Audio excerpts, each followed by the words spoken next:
Black women have always been on the front lines for social justice. It's what we do. We organize, make phone calls, and yes, we run for office. All while being fly. We stand up to systemic racism, fight for health care and justice for all our citizens, and use our power, our right, our responsibility.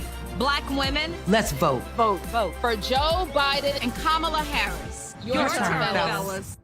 Okay, we got this. Fellas, Brothers, we've heard our sisters, Our mothers, our wives, and daughters cry out for equality. equality. all across this country. And now it's Black women have always been on the front lines for social justice. It's what we do. We organize, make phone calls, and yes, we run for office. Black women have always been on the front lines for social justice. It's what we do. We organize, make phone calls, and yes, we run for office. All while being fly. We stand up to systemic racism, fight for health care and justice For all our citizens, and use our power, our right. our responsibility. Black women, Let's vote. Vote for Joe Biden and Kamala Harris. Your turn, fellas. okay, We got this. fellas. Brothers, we've heard our sisters, Our mothers, our wives, and daughters cry out for equality. equality. All across this country. And now it's our turn. Our responsibility. To take our power back. Black women vote more than black men. And it's time we change that. Don't give your power away. Every single vote counts in this election. Show up Show out. And vote For Joe Biden and Kamala Harris.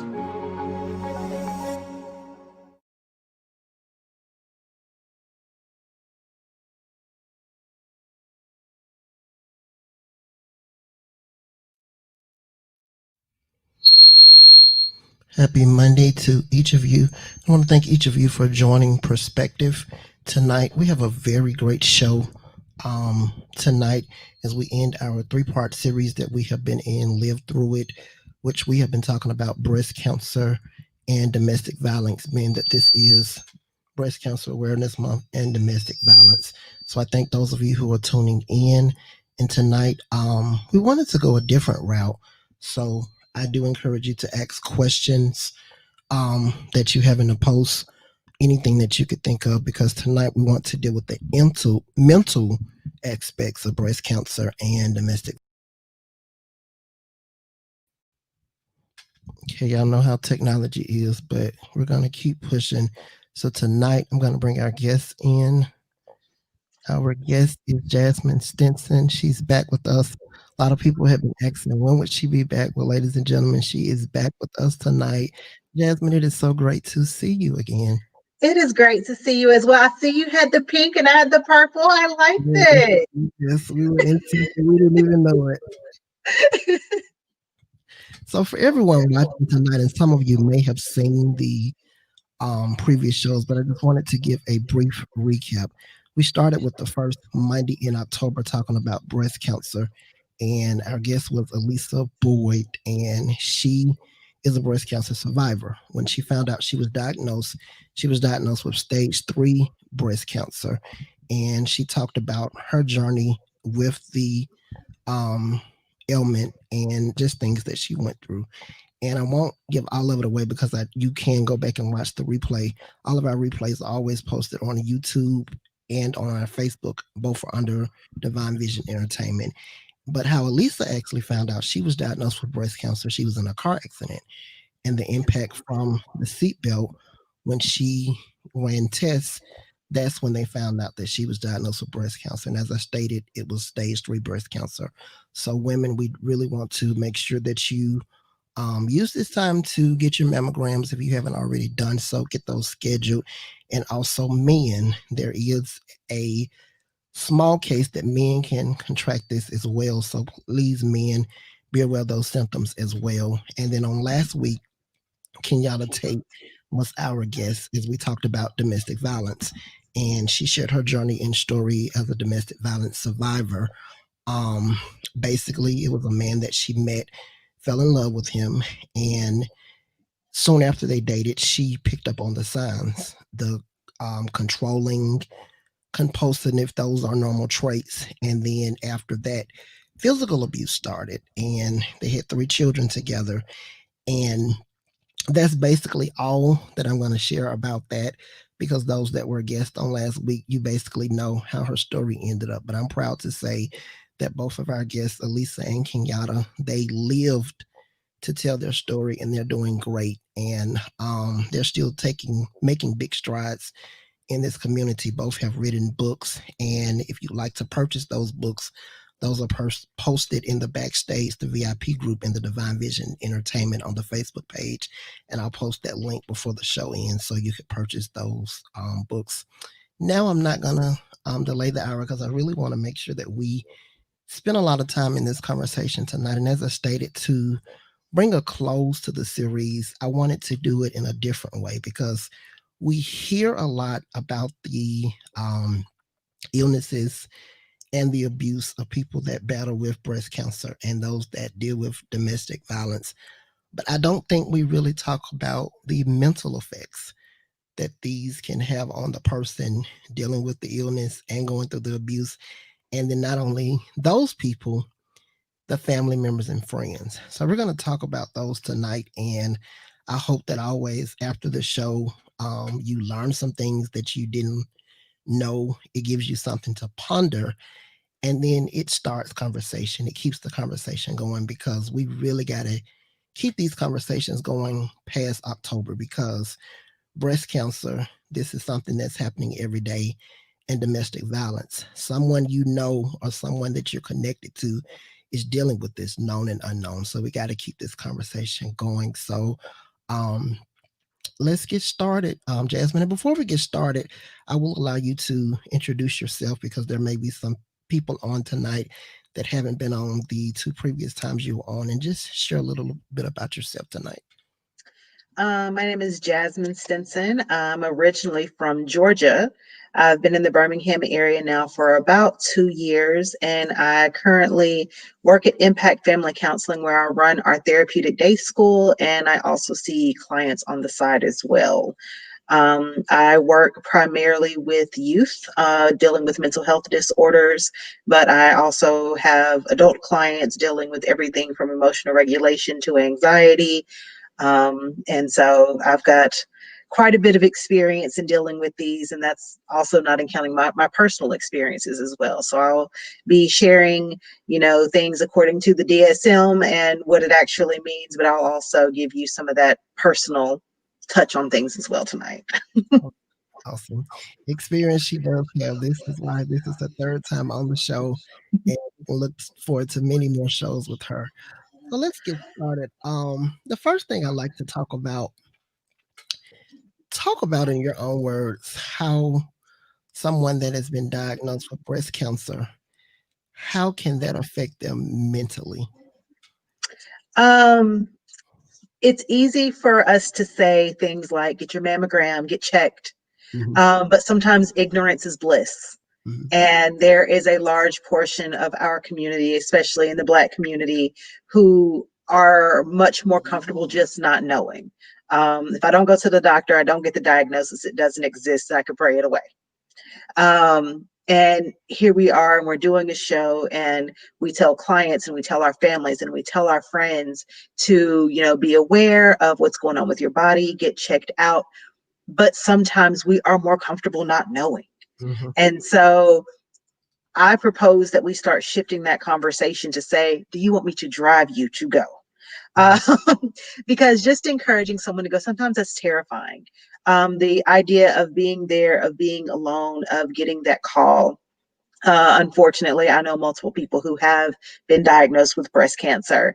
I've had family members. I've had a friend who she just turned 35 and just finished with her last chemo treatment last week. Wow.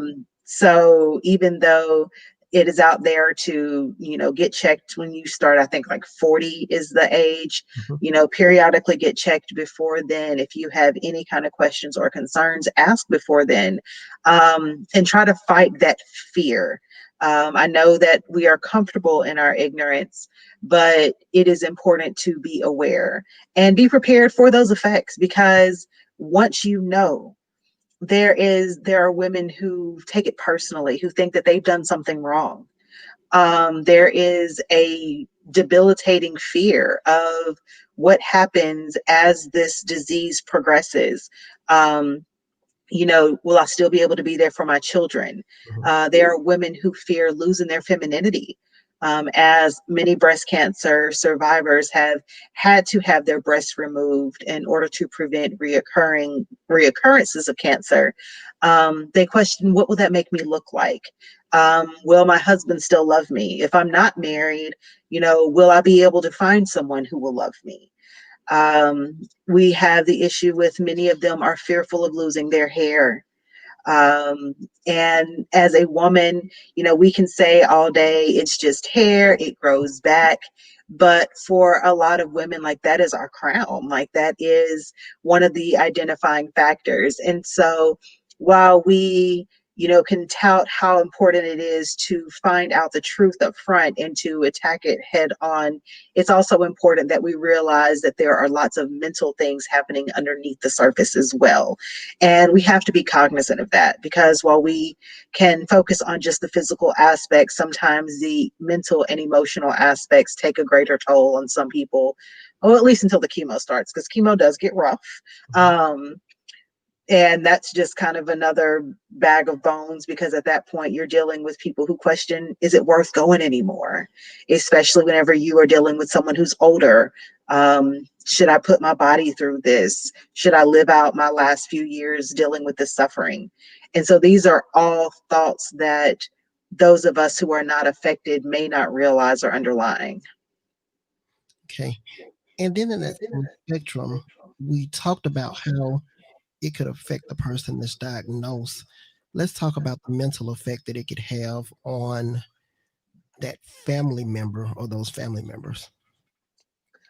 Families are often hit just as hard as the person diagnosed, especially if you are a child of someone diagnosed or you are a parent of someone diagnosed. Many of us have, if not already lost a parent, have feared losing a parent at some form, and that's terrifying. And whenever you are married to someone, and yes, men can get breast cancer too. So whether you are the husband or the wife, and your significant other is diagnosed, that fear of losing a life partner, and fear affects our brains. In previous sessions, we've talked about how trauma affects our brains, and fear does the same thing. And prolonged fear actually rewires our brains similarly to how trauma will rewire our brains. And you will be living in a realm of fear responses. We can talk about Maslow's hierarchy of needs. And without those basic needs met, it is impossible to reach your full potential. And if you are walking around every day in fear or dealing with anxiety, or many people also personalize it and take in regret, because they will link different deodorants to breast cancer. They've linked various activities and radiation, and who knows what else they're going to end up connecting to it. But the guilt of, am I the person who is responsible? I put my mom on that new deodorant and now she has it. Is it all my fault? And these nuanced thoughts can be debilitating. Okay. And then let's go to domestic violence. Let's talk about how someone, because this can actually be twofold. Can y'all have shared that last week on the show? And I want to make sure we hit on that again. Let's first talk about how a person dealing with physical or verbal domestic violence, how that can affect them mentally. Whew. All right, so I will disclose this one hits home. I lost one of my best friends to domestic violence a few years ago, and you weren't aware of that prior to the show, so I will give you that forewarning. So I'll try not to go off on tangents or get too emotional, but I do like to give warnings. But one of the things that is definitive in women in abusive relationships and men in abusive relationships, because the same way we mentioned about breast cancer, abuse can also go both ways. It is less common, but it does happen. But one of the first things that the abuser does is they have to frame the person being abused as unworthy. And if the goal is to break down their self-esteem enough and their confidence enough in order to be able to continue to perpetuate the abuse. This is done very sneakily. There are lots of narcissistic patterns, which I think Kenyatta was her name, and she talked about a lot of the signs last week as she was going through it. And those are they're real. And as women, oftentimes we get so bogged down in the, oh my God, I have someone to love me.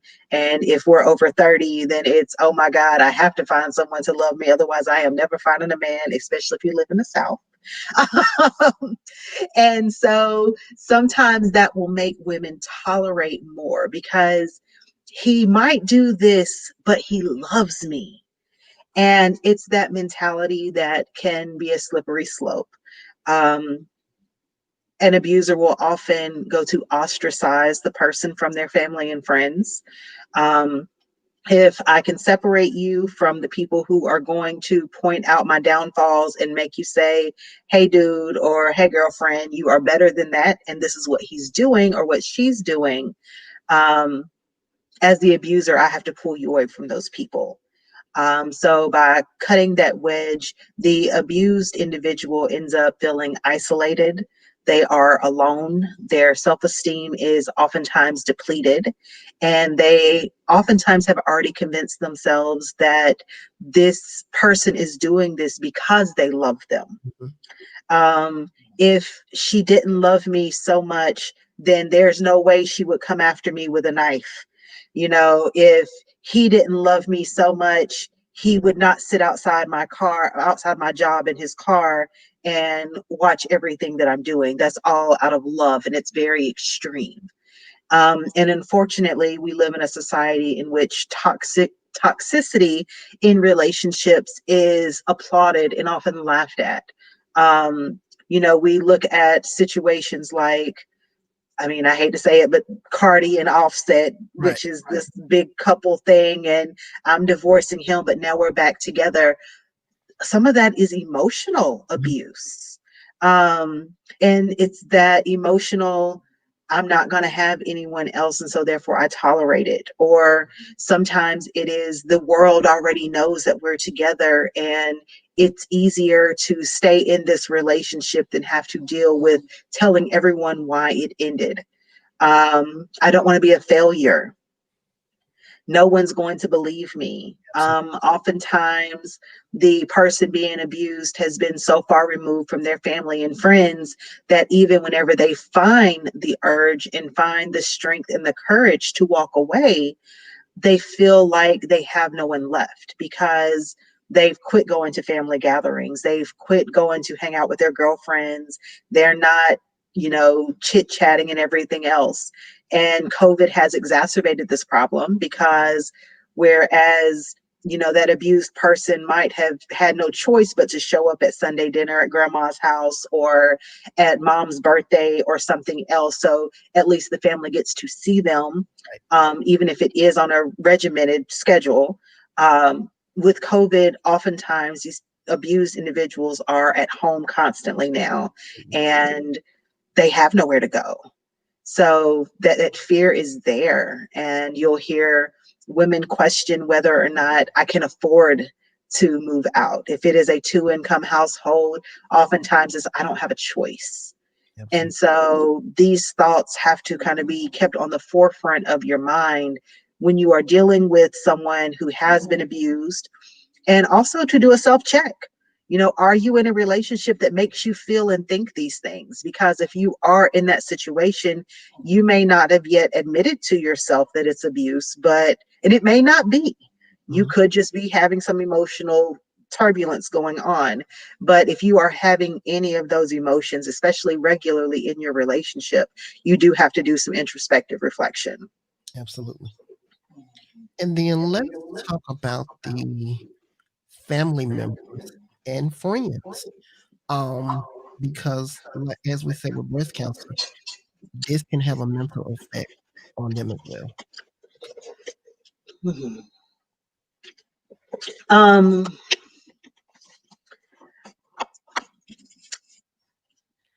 this is the one that hits personally, and I think it's guilt. So that's kind of what I'll go through first. And then we can talk about some of the others as well. But as someone who has lost someone to domestic violence, um, especially someone who is a trained professional in mental health, Wow. it's always, I could have done something else. Whether you are a parent, whether you are a friend, whether you are a sibling, oftentimes we feel as if there's something else that we should be able to do. So whether the person survives or does not survive, it's always, why didn't I see it? Why didn't I do something? Why didn't I try harder? Why didn't I advocate? But it's also, I guess, a feeling of confusion, because when you do point out that, hey, friend, let me talk to you for a minute. This is what I'm seeing. You can check me if I'm wrong, but it appears that this is what you're going through. I'm here to support you. Oftentimes, those kind of conversations are immediately rejected. They are immediately denied. And because now you have kind of peeked in through the curtains, they're going to push you farther away. So just kind of be prepared for that. And it's confusing. It's confusing because it's a hard position to be in, because it's, do I support my family member? Do I support my friend? Do I continue showing up? Or do I just let it be until they want to come to me?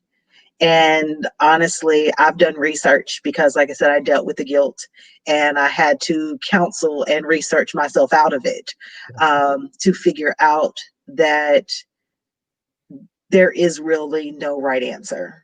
Each person and each approach is going to be different.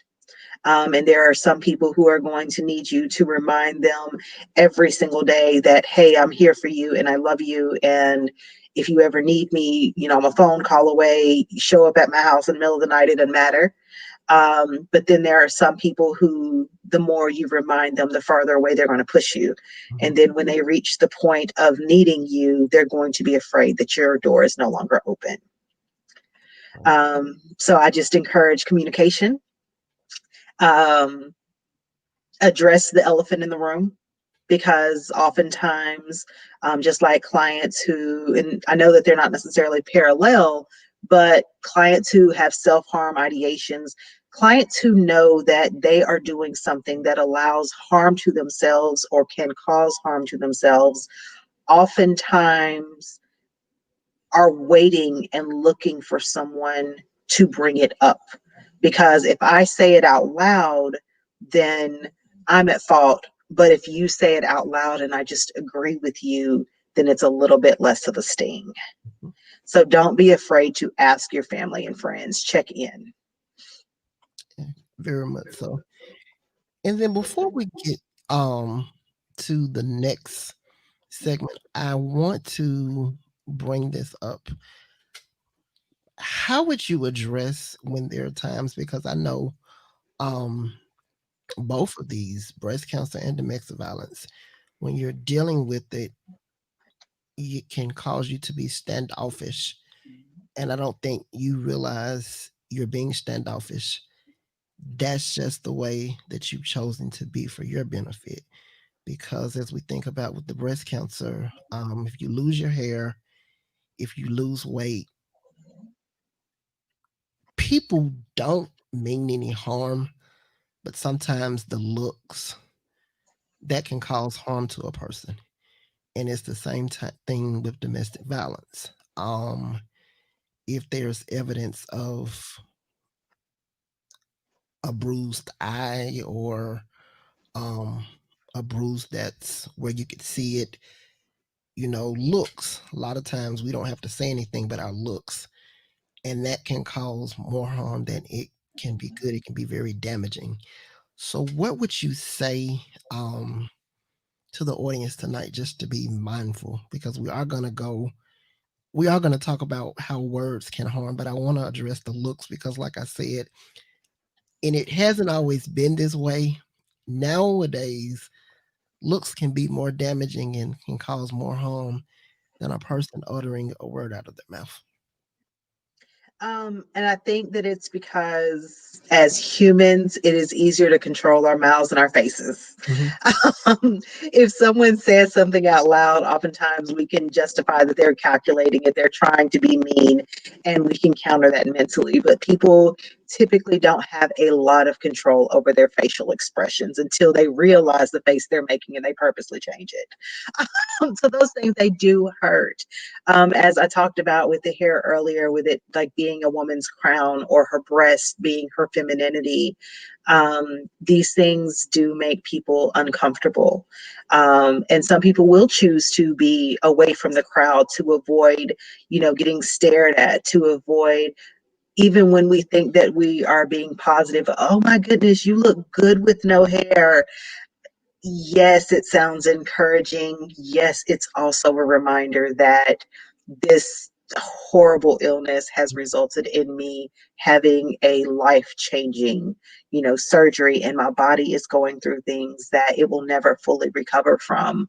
So as individuals who have loved ones and family members, friends, just kind of be aware of your choice of words and know that even though they smile, oftentimes those are still reminders that, hey, you look different. And a lot of us, we struggle to separate ourselves from our physical. We talk about, what is it like to grow older? And, now that I'm getting up there and I'm looking in the mirror and I'm like, hey, these wrinkles,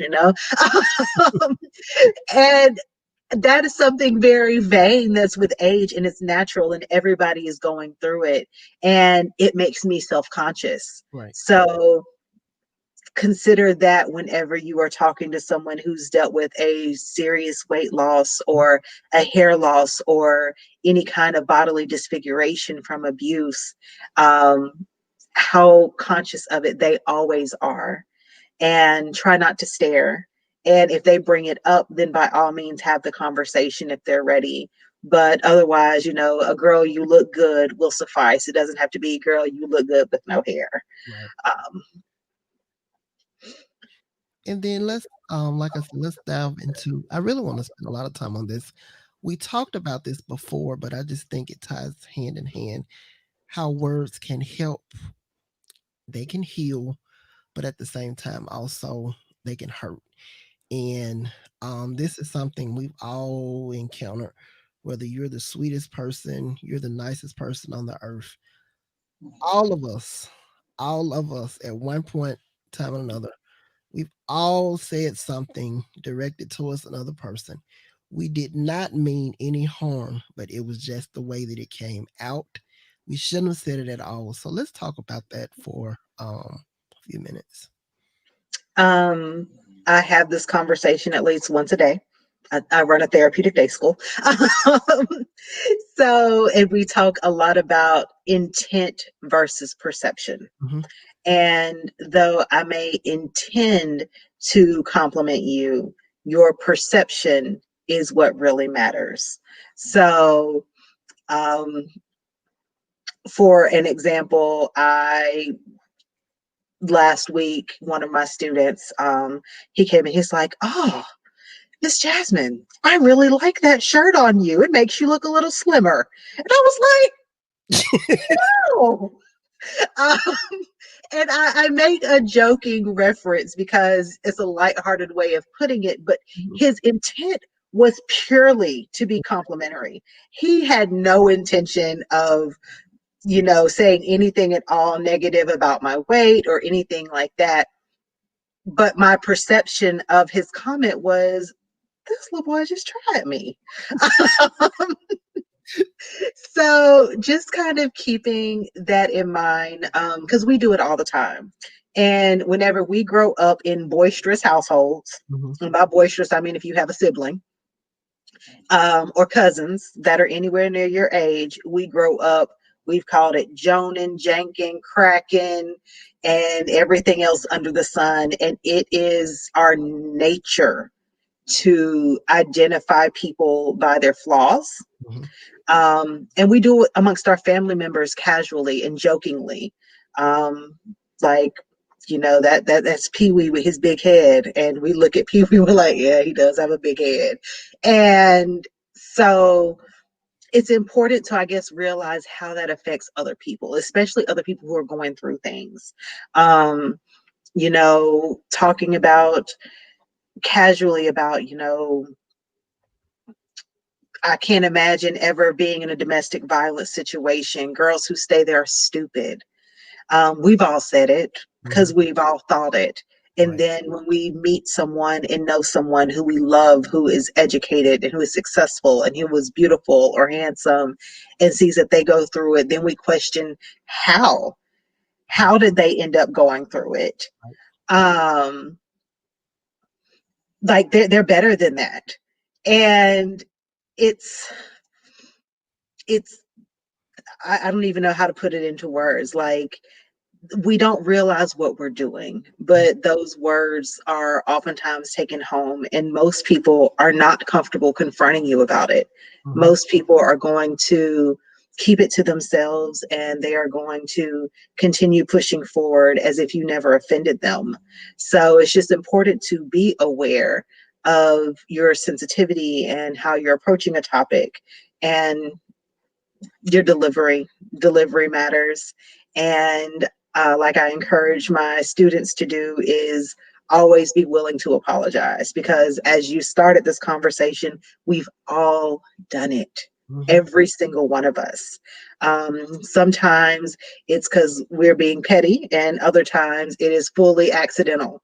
But either way, pay attention to your recipient, acknowledge your intent, but honor their reality. Absolutely. And I think a big one for me, I don't like to hear it at all, is one if I've said it before, it wasn't intentionally. The phrase, I know what you're going through. No, you don't. Your situation might have been the same, but your outcome could have been totally different. And that's one of those when we say it we don't mean any harm, but you have to be careful when you say that. And then here's a comment that I want to make sure that I get up. This is a family friend. Her husband was actually dealing with cancer. Oof. That is something that should be addressed. Bedside manner matters. Absolutely. Absolutely. And that even goes for nurses and people that work in the medical field. I think a lot of times they get so caught up on caring for the patient and giving them the best care, health. They don't even think. That's just like I can recall several times when I've been going to see family members or close friends. The doctor had basically said, this is it. There's nothing they could do. If a person knows that they're dying, I don't think they need to be reminded of it every 5 minutes. You have to give that person the space and their own peace to accept the doctor's news, and that's another thing. We say things, but we don't really think. And y'all, I have to correct. So if you're just looking at this show, Jasmine has a dog. I think he's inside of a human, but I don't know if y'all can hear it. That Can you hear him? going like he pays rent. I am cracking up. I wasn't gonna say anything, but I am so tickled. I'm gonna wake him up. Dude, get up. No, you don't have to bother him. I don't know if they can hear me. I am cracking up. That is too funny. But yeah, we got it. And I want to give a shout out to Elisa. She was our guest when we started this series. She's a breast cancer survivor, and I want to thank her for sharing her story. And again, her book is available. I will post the link. I'll put it in the private group where you can go and purchase it, her and Kenyatta's book. And so, like we said, words can hurt and they can heal. at the same time. So it's just something to be mindful of. And then getting back to domestic violence, let's talk about once they get out of the relationship. Self-esteem it may take a while for it to get back at the place where it needs to be. If you've been verbally abused a lot, degraded, called out of your name several times, I don't think we realize these words can play with the person's self-esteem. They know that these things aren't true, but if you hear them for so long, it really can begin to do something to you. Thoughts may trigger like, well, wow, is this really true? Is this really how I am? You just think about that. You're constantly hearing that. So what words would you give to someone who watches this, who may have just gotten out of a domestic violence relationship, or they've been out of one for some time, about mental triggers there? Take your time to go through your healing process. Whenever you have been, whether it's physical or emotional abuse, we talked about, how in order to have someone stick around for abuse, you have to break them down. They have to be convinced that they are not worthy and that no one else will love them the same way that you do. And they have to be convinced that that's because they're not worthy of that kind of love.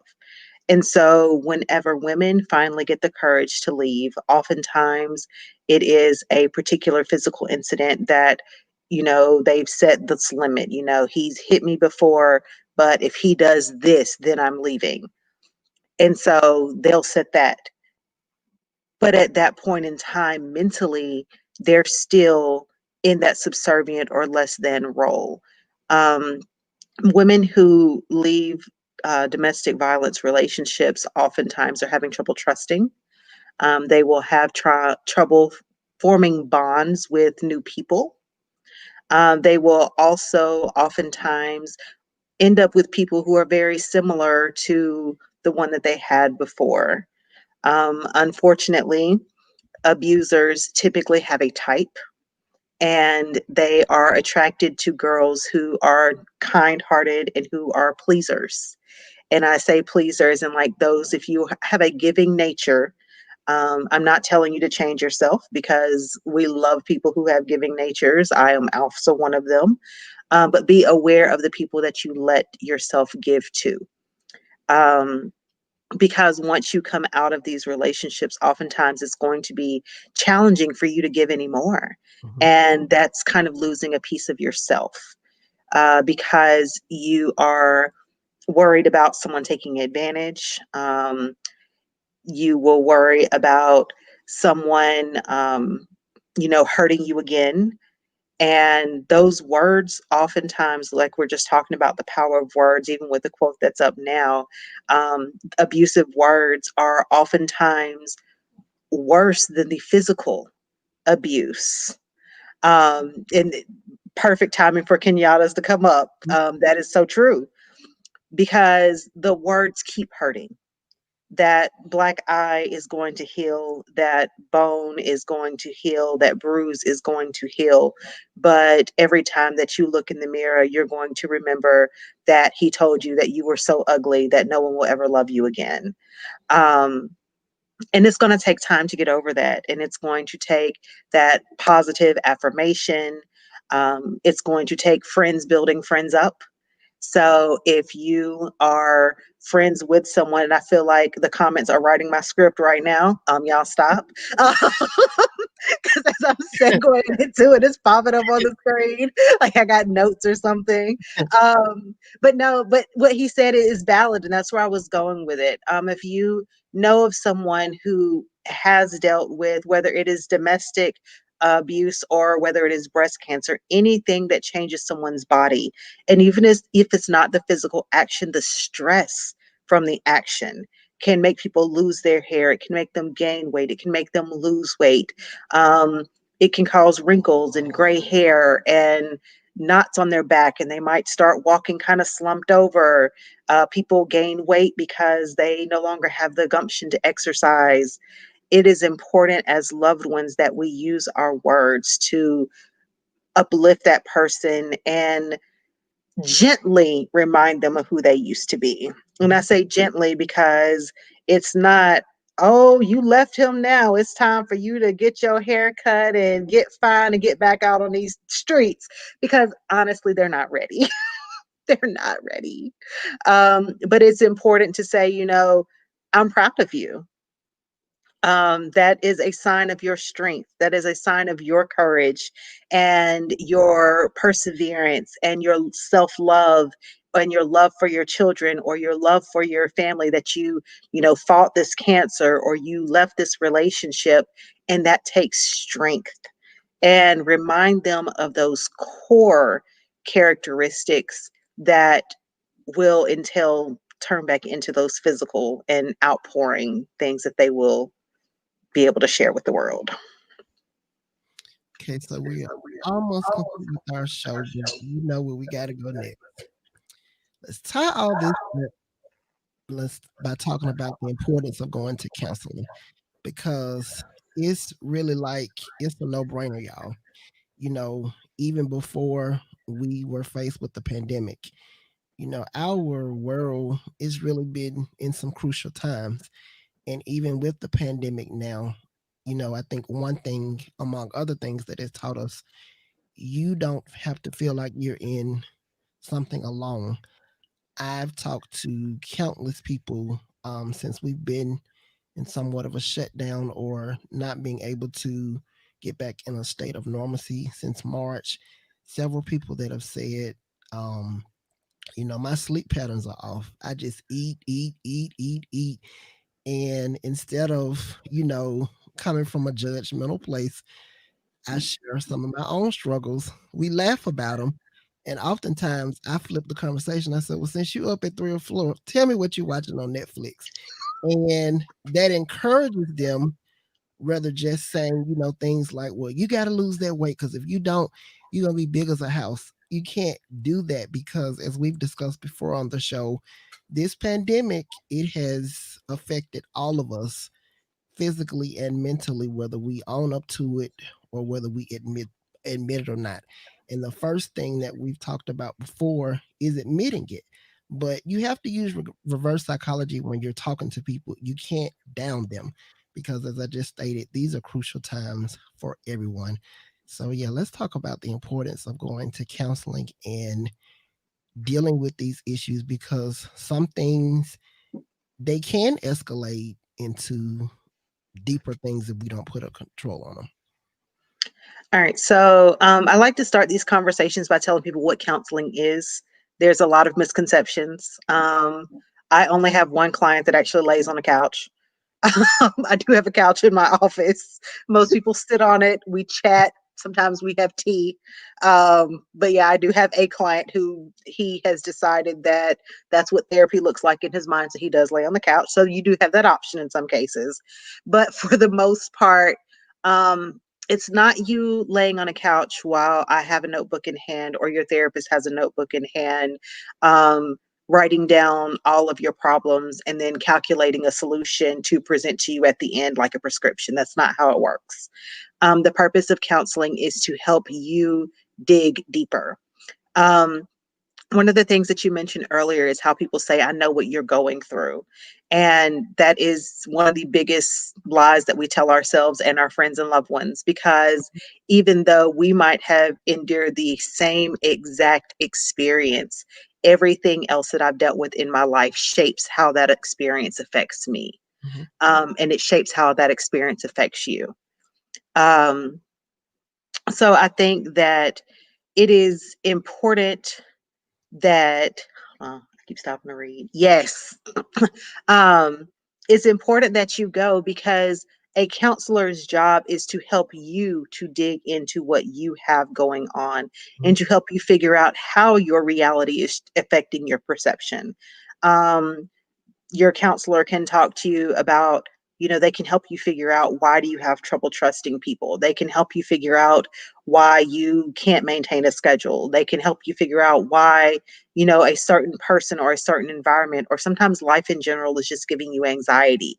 Their job is to help you trace those steps to help you find what caused it so that you can address it at the root.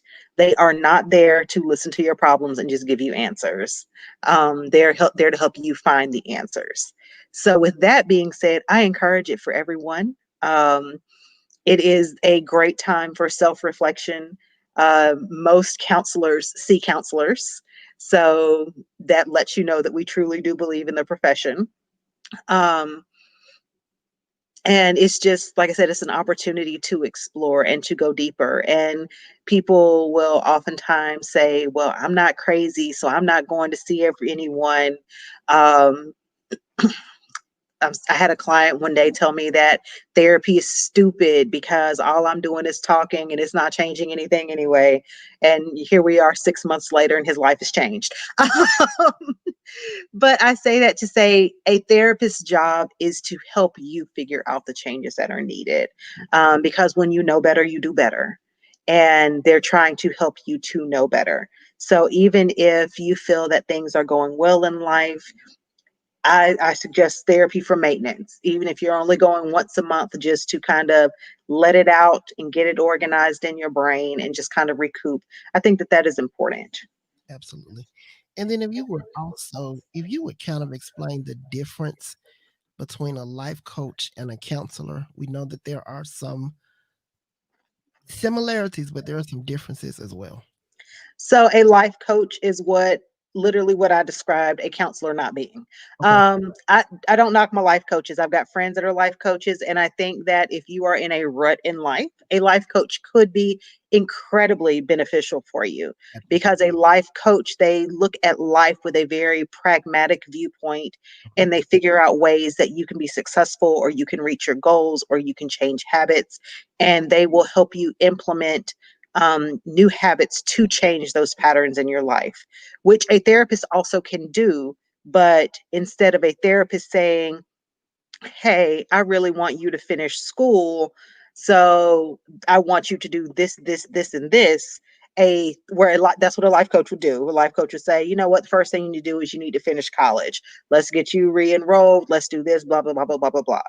A therapist is going to figure out why you dropped out of college in the first place and then figure out, is that something that you wanted or you did not want? And then if you want to pursue going back to finish school, they will help you make a plan to do that. So, same situation from two different perspectives.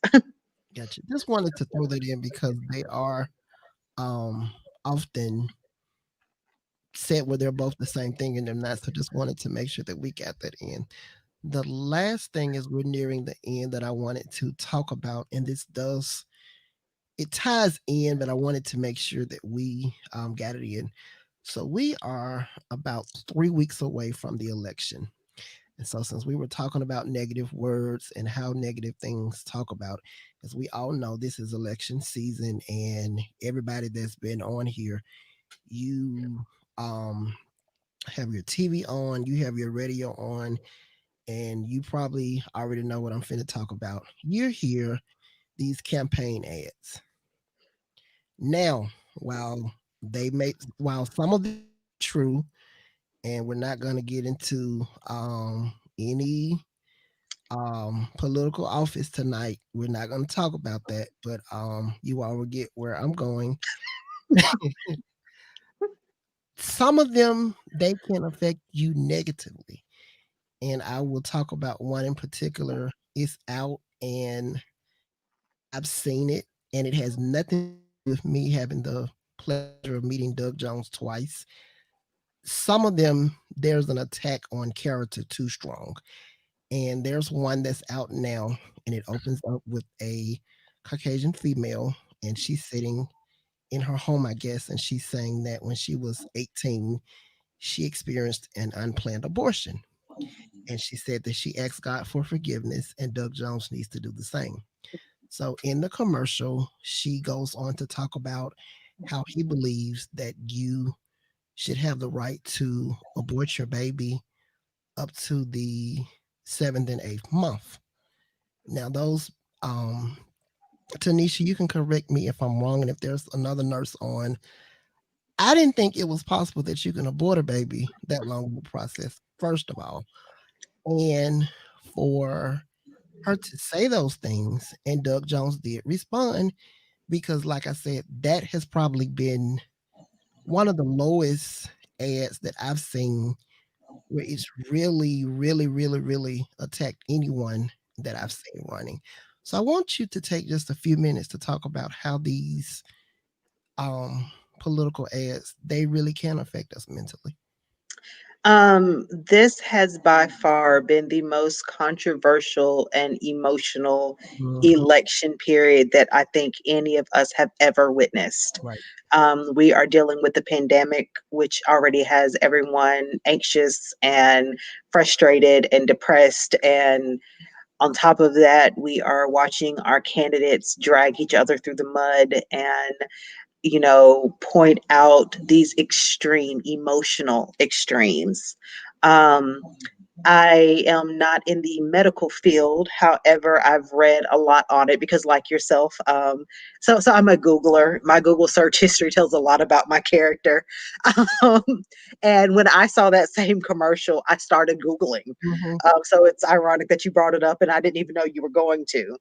But it talks about the statistics and how low of a percentage of women do seek abortions that late in their pregnancies, and things that qualify as abortions that late in their pregnancy. So basically, any time that a baby is born without an expectation to live, it is considered an abortion. So if you are pregnant and your child deals with a degenerative disorder and they discover it when you are 7 or 8 months pregnant, and you have a forced cesarean, well, not for but have a cesarean to deliver the baby, knowing that the baby will not survive. But let's say you're doing it because your body cannot handle, maintaining an expired fetus, that's considered an abortion.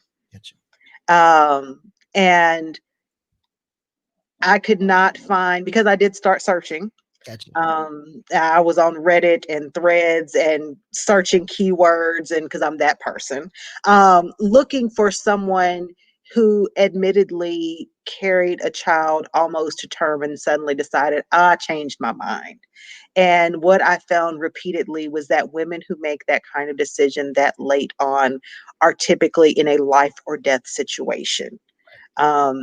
Because you don't just go that long, then decide, you know what, I think I'm gonna pass. That's really not how it works. And so I thought about, how many women that would affect. And I think it's kind of coming full circle because I had a client talk to me about it. And how it affected her. And she had never had an abortion, but she almost lost her child later on.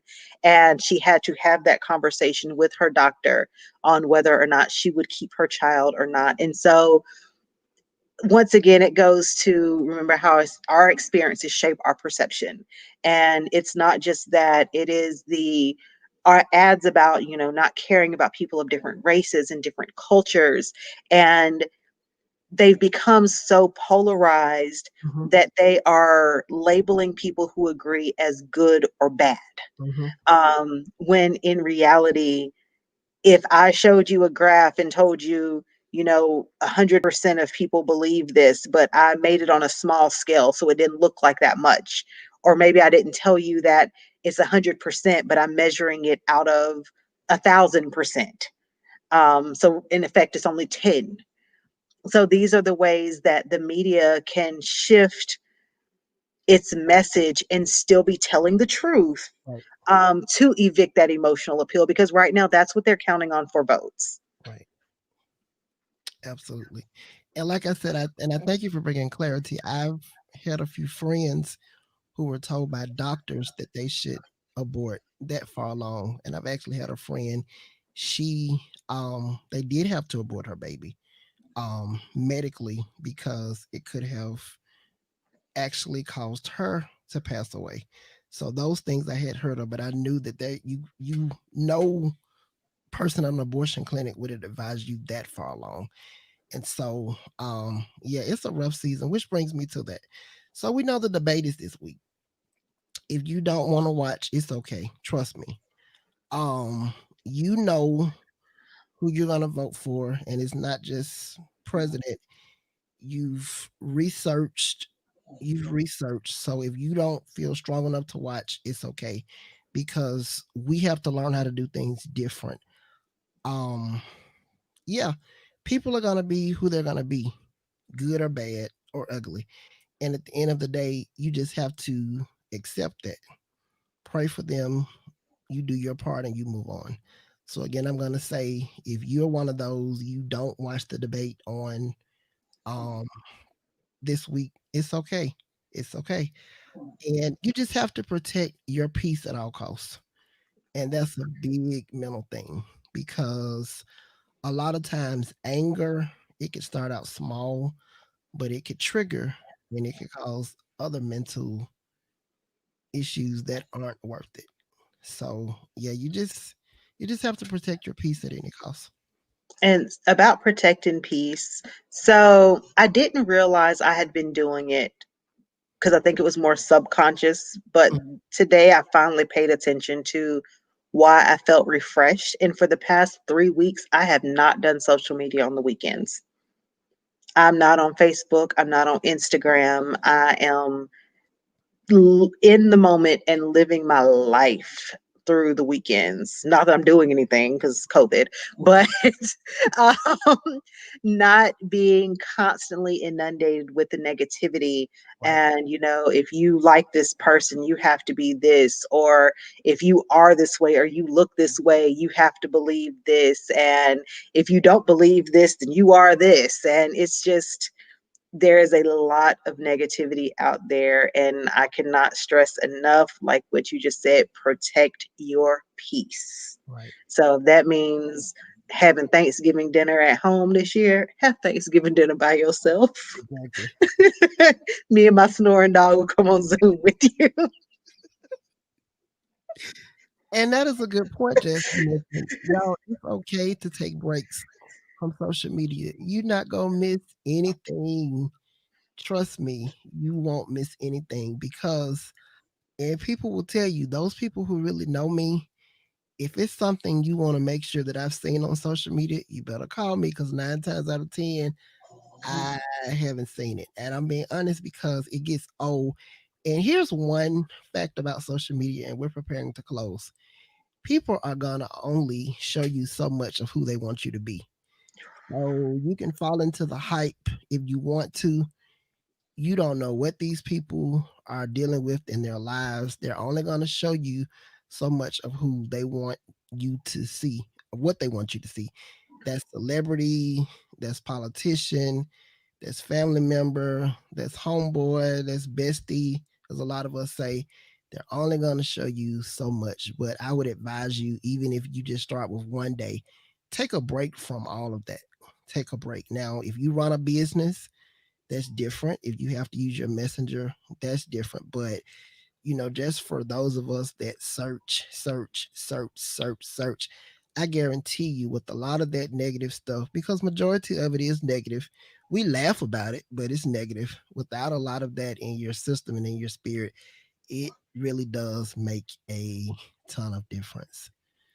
So, Jasmine, I want to thank you for sharing tonight. And as always, you've done a great job of um, bringing our subject matter home. And I also want to give a shout out again to Elisa and Kenyatta. Um, all three of these ladies have played a great part in our series, Live Through It. And I hope that the viewers, you've enjoyed it. And we just got to live through it no matter what. And I actually just dropped the link in the comment section. That is where you can go and purchase Elisa and Kenyatta's book. And also, as a reminder, I have it somewhere. I actually didn't have it, but Mark Raby, who was a guest on our show on September the 28th, he talked about his theatrical stage play, Fanny the Titan, which is based on the life of Fannie Lou Hamer, the civil rights and voting activist. That takes place tomorrow. If you click on the link, you could purchase your tickets. The great thing about it is they're not asking for a specific ticket price.